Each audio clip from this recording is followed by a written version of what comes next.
자, 요즘 이 드라마에 푹 빠져 계신 분들 참 많은 것 같습니다. 이상한 변호사 우영우 가지고 다양한 얘기를 오늘 해보려고 하는데요. 오늘은 유어스 법률사무소 임주혜 변호사님 모시고 얘기 나눠보겠습니다. 어서 오세요. 안녕하세요. 네, 안녕하세요 변호사님. 간단하게 소개 좀 해주신다면요. 네, 안녕하세요. 저는 유어스 법률사무소 임주혜 대표 변호사입니다. 초대해 주셔서 감사합니다. 네, 요새 우영우 모르면은 사람 간의 대화가 안 될 정도. 장안의 화제죠. 그러니까요. 우영우 신드롬이 펼쳐지고 있는데 이제 드라마가 한 지금 중반 정도 공개가 된 것 같아요. 네. 이 시점에서 이 드라마를 사람들이 정말 사랑하는 이유, 열광하는 이유에 대해서 저희가 좀 얘기를 좀 나눠보고 네. 싶다 이래서 모셨거든요. 장르를 굳이 따진다면은 뭐 직업 드라마처럼 보이기도 해요. 드라마에 특정 직업이 나오면은 잘 못 보는 경우가 있어요. 맞아요. 오글거릴 때가 있어요. 이 드라마에 대한 인상을 좀 말씀해 주신다면. 제가 이 이상한 변호사 우영우 정말 가득 마음에 온 마음 담아 칭찬해주고 싶은 부분이요. 예. 변호사를 다룬 드라마는 많았고 영화도 많았지만 사실 진짜 변호사가 어떤 방식으로 일하는지를 제대로 담고 있는 그런 거 잘 없었어요. 예. 왜냐하면 보통 드라마가 변호사를 묘사할 때 돈만 받으면 어떤 일이든 하는 약간 악인으로 묘사되거나요.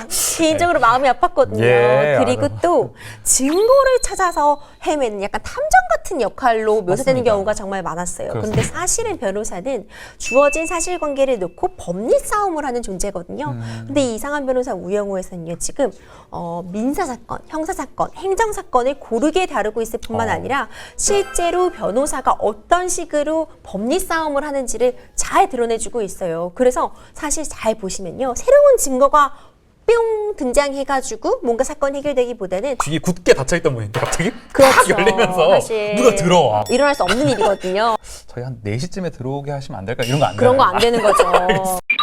한 직업 세계를 아주 유려하게 묘사하는 드라마가 말씀하신 대로 참 많았습니다. 미생 변호사 편 약간 이런 느낌도 들어요. 또 슬기로운 변호사 생활. 그렇죠. 많이 이 얘기들을 하세요. 네, 우영우 변호사가 신입 변호사예요. 이제 갓 로스쿨을 졸업하고 첫 직장으로 지금 한바다에 입사를 한 상황이거든요. 예. 그렇기 때문에 어떤 전연차 변호사들이 겪는 그 고충을 너무 잘 묘사하고 있어요. 저도 이제 올해 9년차 변호사가 돼서 이제는 좀 연차가 쌓였지만 네. 제가 1년차 때 모습을 생각하면서 그래 나도 그렇게 좌충우돌할 때가 있었지. 그런 게 모든 게 다 새로웠지. 이런 기분을 들게 하거든요. 네. 이제 그러다 보니까 아무래도 이 전연차 누구라도 그런 처음이 있잖아요. 그렇죠. 신입사원 뭐 이런 처음의 느낌을 너무 잘 살리고 있는 것 같습니다. 훨씬 더 좀 귀엽게 네, 보이시겠어요. 그렇죠. 우영우가. 제 후배 같은 그런 느낌이죠. 네, 후배인데 넘사벽 레전드야. 후배 같은 느낌인 넘사벽 거죠. 후배. 드라마의 디자인이 참 잘 됐다 이런 생각이 맞아요, 들거든요. 맞아요. 예를 들어서 동글동글한 것들이 되게 많아요. 우영우란 이름에도 이응이 그렇네요. 4개 들어가고 그렇네요. 동글동글한 헤어스타일도 잘 어울리고 그러고 보니까 네. 제일 친한 친구 이름도 동그라미예요. 동그라미잖아요. 제일 좋아하는 음식도 김밥인데 동그랗고 동글동글한 모습, 이미지를 계속 좀 부여하려는 어떤 느낌도 있는데 지금까지 변호사라는 직업을 묘사할 때 너무 딱딱하고요. 맞습니다. 너무 냉혈한이고요. 각 만진 그런 수트에 네. 또각또각 그런 구두 소리가 나는 그런 차가운 느낌이 강했어요. 그리고 사무실도 막 높은 곳에서 약간 항상 야경이 펼쳐지고 좀 통유리. 그렇죠. 네. 변호사를 좀 일반인 분들이 다가가기 어렵게 묘사되는 경우가 많았는데 네. 일단 이 드라마에서는 변호사 자체를 좀 귀엽고 네. 따뜻하게 묘사를 하고 있어서 저도 좀 많은 분들이 변호사를 좀 더 따뜻한 시선으로 바라봐 주실 수 있겠구나 이런 생각을 했거든요.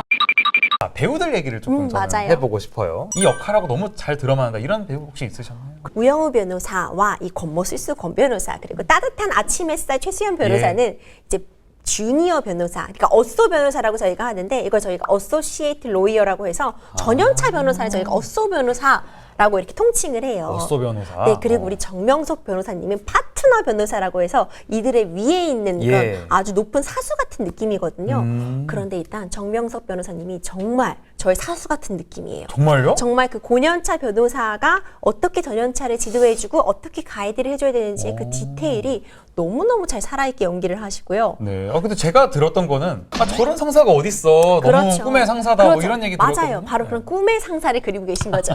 그건 너희들의 책임이 아니야. 이거는 고년차인 내가 책임질 문제야 하고 딱 잘라주는 부분도 있고 답을 주기보다는 계속 질문을 던지죠. 어떤 걸 찾아봤어? 어떤 게 있을까? 그러면서 또 의견을 잘 들어주고요. 네. 그리고 심지어 처음에 첫 사건에서 우영우 변호사가 이게 지금 다들 살인 미수로 사건으로 그렇습니다. 갔어야 되는데 아니다. 이건 상해로 다퉈야 되는 부분입니다 했을 때 정명석 변호사가 그건 내가 생각하지 못한 부분이었네요. 우영우 변호사가 맞아요라고 인정하는 부분까지 예. 있었어요. 정명석 변호사님이 그 연기를 또 너무 잘해주시고 있는 것 같아요. 좀 어떤 디테일이 보셨을 때? 일단 재판 끝나고 먼저 나가시는 게 너무 똑같아요. 바쁘니까 먼저 나가시거든요.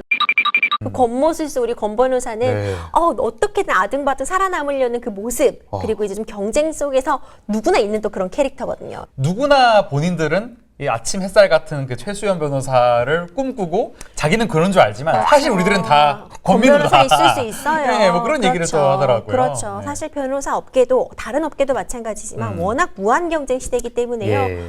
그리고 사실 변호사들이 1년씩 계약하는 경우가 많아요. 그러니까 재계약이 그렇군요. 필요한 거예요. 저희가 평생 직장이 아니고 이직이 잦은 직종이기도 하고요. 특히 재계약이 달려있기 때문에 정말 무한 경쟁 시스템이거든요. 예. 그러니까 권 변호사 사실 그렇게 하면 안 되지만 또 일은 이해가 가는 부분도 있습니다. 굉장히 장르적이고 기능적으로 보이지만 어떻게 보면 굉장히 현실적인 그렇죠. 그렇게 볼 캐릭터라고도 수 있을 것 있겠네요. 같아요. 네. 한바다법인하고 태산 로펌 이렇게 있는데 어감을 들었을 때 산과 바다가 네. 대비된 느낌이 일단 있는 것 같고 또 한바다를 떠올리면 우영우 변호사가 돌고래 엄청 좋아하는, 좋아하잖아요. 그렇죠. 고래 또 주된 서식지가 또 바다잖아요. 그런 부분도 되게 재밌는 것 같고 우리나라에서도 크게 얘기하는 뭐 이제 김광태,세, 율하 뭐 이렇게 저희가 얘기하는 게 있거든요. 그래요? 많은 분들이 아는 뭐 김앤장, 광장, 뭐 태평양 이런 것들이 저희가 소위 말하는 빅 파이브 펌 이렇게 들어와 있어서 그럼 빅 파이브 펌에서 따오지 않았냐? 태평양 이런 이름은 좀 바다랑 연관되는 것 같고 네. 뭐 광장, 세종 이런 좀 따온 게 아니냐 이런 생각이 드는데 로펌 이름 같은 것도 재미있는 게 사실 이제 그 파운더라고 하죠. 창립자 이름에서 따온 경우가 그렇습니다. 많아요. 네네. 김앤장 같은 경우는 이제 김과 장이 만드신 펌이거든요. 맞습니다. 그런 것도 좀 이 드라마를 보는 재미가 될 수 있지 않을까 싶네요. 거물급 맞아요. 클라이언트 외에 드라마에서 보여지는 개인 의뢰인 같은 분들도 의뢰인으로 오시나요? 그런 대형 펌에서는 주로 기업 사건, 좀 더 굵직굵직한 사건들을 예. 다루게 되고요. 사실 개인들은 그거보다 좀 더 다른 작은 규모의 펌의 사건을 맡기는 게 맞죠. 그렇기 때문에 드라마에서도 자꾸 공익 사건으로 처리를 한다거나 그렇군요. 네, 그런 경우가 많은 것 같아요. 아니면 굉장히 부자 고객을 산정한다거나 네. 뭐 그래서 뭐 상대방이 뭐 웨딩 업체 이렇게 되는 거죠. 그렇죠. 네, 그렇기 때문에 일반인이 개인 사건을 가지고 그런 대형 로펌에 간다? 사실 잘 있지 않는 일이죠. 최근에 그 소독동 이야기 같은 경우에도 그 마을 이장이 좀 사시는 분으로 그렇죠. 또 이제 설정이 돼 네, 있는 그런 것도. 느낌이 좀 있는 것 같아요. 실제로는 그거보다 조금 더 작은 규모에도 굉장히 많은 로펌들이 존재하고 있기 때문에 예. 개인 사건은 사실 그런 쪽에서 해결하게 되시죠. 저는 이번 우영우 같은 드라마 봤을 때 되게 놀라웠던 게 저 같은 일반인도 전문 분야인데도 네. 내용이 너무 알기 쉽게 맞아요. 요약을 해서 설명을 해준다는 것도 이 드라마의 아주 큰 장점이라고 보는데 좀 변호사님 보실 때 각본 좀 어떠셨어요?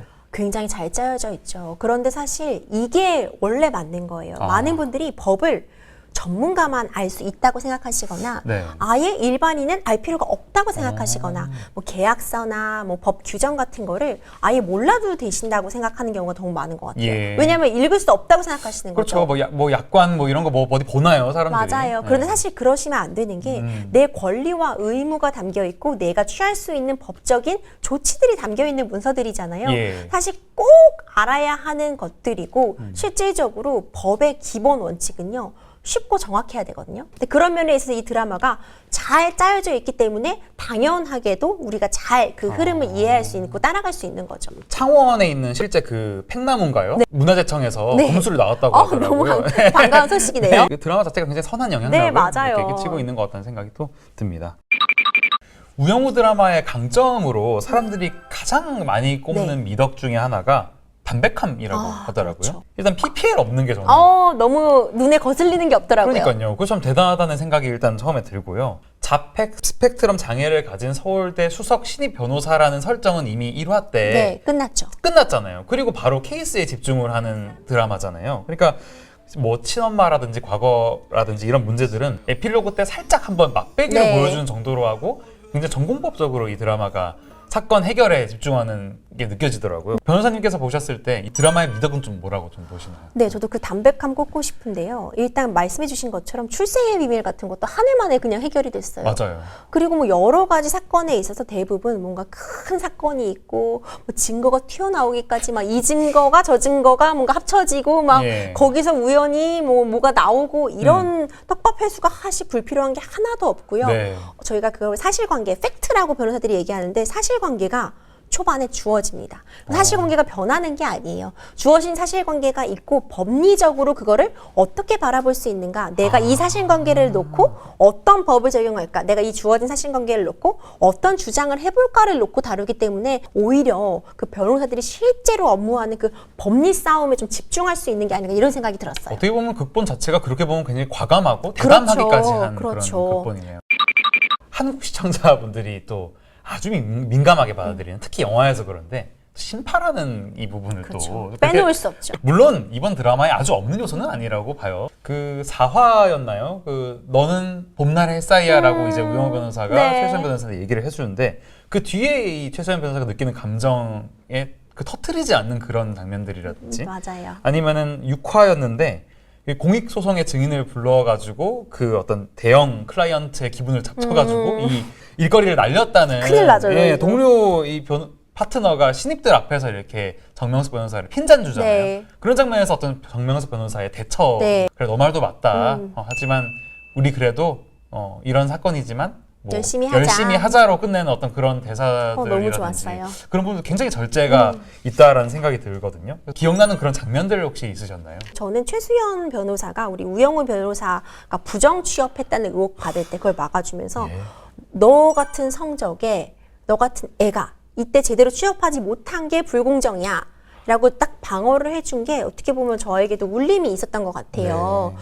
이게 딱 눈에 드러나진 않지만 어떤 차별이 있었다고 볼 수도 있는 상황이었던 거잖아요. 그렇습니다. 그걸 그렇게 다른 사람들, 많은 사람들 앞에서 나서서 딱 방어해 준 게 정말 멋있었고, 아, 저런 친구가 있으면 정말 든든하겠다. 정말요. 네, 그런 생각이 드는 명장면이었고요. 네. 사실 이런 법정씬 같은 것도 이 이상한 변호사 우영우는 너무너무 잘 쌓여 있어서요. 저는 특히 그 다리미 사건에서 할머니. 일화죠. 네, 제가 정말 감동했던 거는 저희도 사실 저렇게 지금 살인 미수인데 지금 구속 기소도 안 돼 있고 이런 상황이라면 이거 검사님이 집행유예 나올 거야. 이런 거는 자백 사건으로 가야 돼. 내가 잘못했다 하고 양형에서 참작받으면 충분해.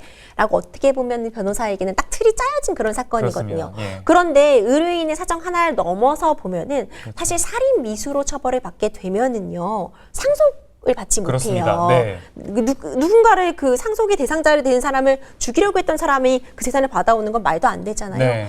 그럼 사실 할머니 사정이 굉장히 공공해지시기 때문에 우영우 변호사처럼 상해로 변론을 해야 되는 게 맞았거든요. 네. 근데 그런 사정까지 한치 앞으로 내다볼 수 있는 변호사가 돼야겠다. 항상 나도 너무 자만하지 말아야겠다는 생각을 하게 돼가지고 너무너무 좀 저에게는 개인적으로 의미 있는 장면이었습니다. 의뢰인 가장 곁에서 그 사람이 필요로 하는 어떤 법리적인 자문을 해주는 맞아요. 게 가장 큰 역할이 아닐까라는 생각이 드는. 또 기억에 남는 이 얘기와 연달아 보면은 해바라기 그림을 선물 받잖아요. 그렇습니다. 그 화에서 해바라기가 어떻게 보면 돈이 들어온다는 어떻게 보면 잘 나가는 변호사를 의미할 수 있을 것 같고 그런데 이제 우리 우영우 변호사가 그걸 떼고 의뢰인 상대방 쪽 클라이언트의 편지를 걸어놔요.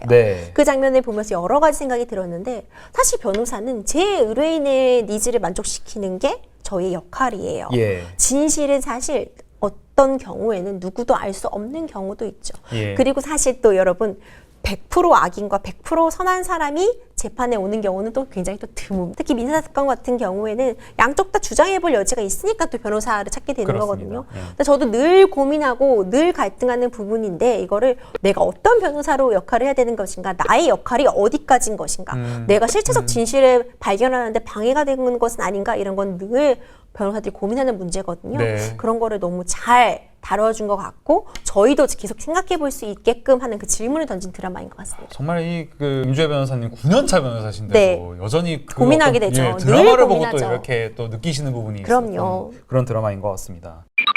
저는 이제 그 회전문 그쵸. 지나갈 때 그 울컥했어요. 우영우한테 이제 이준호가 왈츠를 알려주는 장면이 있거든요. 근데 저는 아까부터 제가 이 드라마의 미덕이 담백함이라고 많은 분들이 또 얘기하시기도 하지만 저는 이 왈츠 장면이 마치 이 드라마가 우리는 어떻게 나갈 거야라는 방향을 좀 알려주는 느낌이에요. 그러니까 문을 열고 딱 들어갈 때 우영우 변호사가 숫자 세잖아요. 그러니까 그런 것처럼 어떤 사건을 향해 갈 때 좀 차근차근 한 발 한 발 나아가고 특별한 기교나 어떤 스킬이 있는 건 또 아니고 전공법으로 이렇게 시청자를 이렇게 흡입하겠다는 그런 매력이 느껴지는 장면이 1화 속에서 그 왈츠 장면에 있는 게 아닌가라는 생각이 들었거든요. 네. 사람이 누구나 어려운 일들이 있어요. 네. 저는 예전에 에스컬레이터 하행 방향이요. 올라가는 건 괜찮은데 내려가는 게 무서운 거예요. 그 회전문이라는 건 어떤 상징성에 불과한 것 같고 예를 들어서 누구는 김밥에 들어있는 오이를 먹는 게 진짜 힘든 사람이 있고요. 뭐 누군가는 구두를 절대 못 신고 운동화만 신을 수 있는 그런 사람들이 있을 수 있을 것 같아요. 아주 사소한 일이잖아요. 사소한 일이지만 누구에겐 정말 큰 일이 누구나 있는 건데 누구나 불완전한 존재인데 조금만 도움을 구한다거나 아니면 조금만 함께 발맞춰 나가면은 누구든 그걸 통과할 수 있다는 그런 걸 또 보여준 게 아닌가 이런 생각이 들었어요. 제 명장면을 또 이렇게 띄워주시니까 네. 역시 변호사님이시다. 네. 저는 이것도 좀 궁금했어요. 6화 초반에 볼 수 있는 장면인데 변호사가 사건을 맡다가 감정적으로 그 의뢰인이나 그 맞아요. 사건에 이입을 해버리는 경우가 있나요? 많죠. 특히 저도 전연차일 때는 너무 몰입하는 경우가 많았어요. 그런데 그게 굉장히 좋은 점도 있어요. 네. 어떻게 보면은 의뢰인 입장에서는 저 변호사는 진짜 내 이야기에 귀 기울여준다, 공감해준다, 같이 울어준다.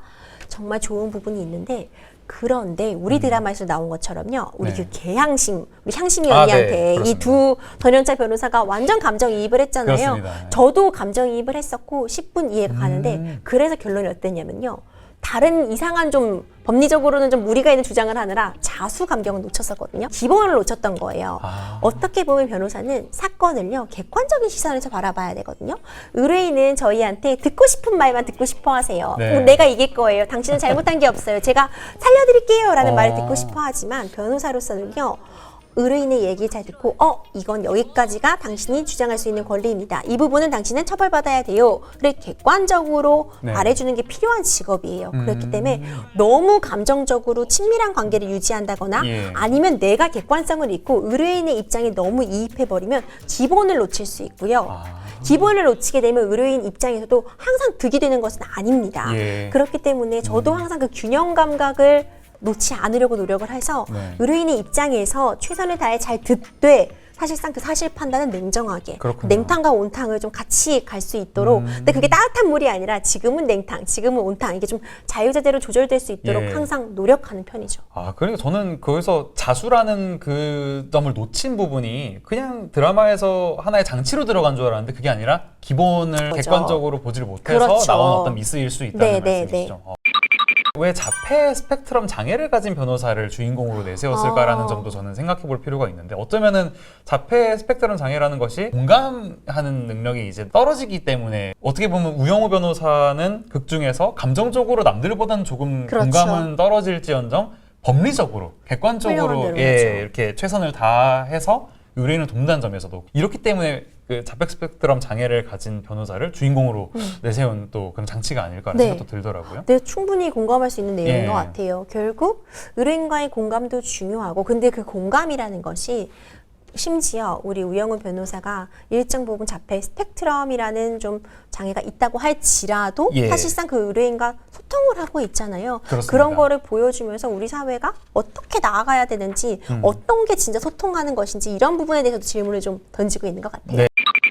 고래가 나오거든요. 변호사님은 좀 왜 고래라고 생각하세요 혹시? 여러 가지 의미가 담겨 있겠지만 기본적으로 이 고래를 좋아하는 우영우 변호사의 순수함도 부각하려고 했던 것 같고요. 그리고 또 이제 이 똘똘한 고래가 등장하면 사건의 해결의 실마리를 탁 보여주는 우영우 변호사의 어떤 기지나 그런 똘똘함을 같이 보여주고 있는 장치가 아닌가 이런 생각이 들었어요. 그리고 또 고래는 알아보니까 모성애가 있는 동물로 비유하는 에피소드도 있잖아요. 맞아요. 그리고 생각보다 공동체 의식이 굉장히 뛰어난 그런 동물이더라고요. 그래서 어떤 아픈 고래가 있고 다친 고래가 있으면은 그 공동체가 고래 공동체가 좀 보살펴주는 그런 문화가 있다는 거예요. 그래서 그런 포유류라는 점에서도 어떻게 보면 이 드라마가 좀 사회에 주고 싶은 메시지도 있는 것처럼 보이기도 합니다. 맞아요. 함께 사는 사회를 보여주고 있는 것 같네요.